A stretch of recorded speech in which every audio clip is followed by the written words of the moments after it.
আজকে তো তোমাদের পরীক্ষায় রেজাল্ট বেরিয়েছে, দেখি তো কে কত নম্বর পেলে। প্রথমে রাধিকা। রাধিকা পেয়েছে 100তে 60। হয়েছে মোটামুটি, আরও পড়বে, ভালো হবে। যাও ঘরে যাও। এবার নন্দলাল, দেখি তো তোমার কত হয়েছে। 100তে 50। মোটেও ভালো হয়নি, অনেক বেশি করে পড়তে হবে। যাও ঘরে যাও। এবার মদনমোহন, দেখি তো মদনমোহন, 100তে 90।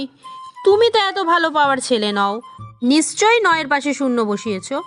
না মা, আমি 9-এর পাশে শূন্য বসাইনি। তুমি এভাবে মানবে না, চলো তোমাকে একটা ঘরে আটকে রাখি।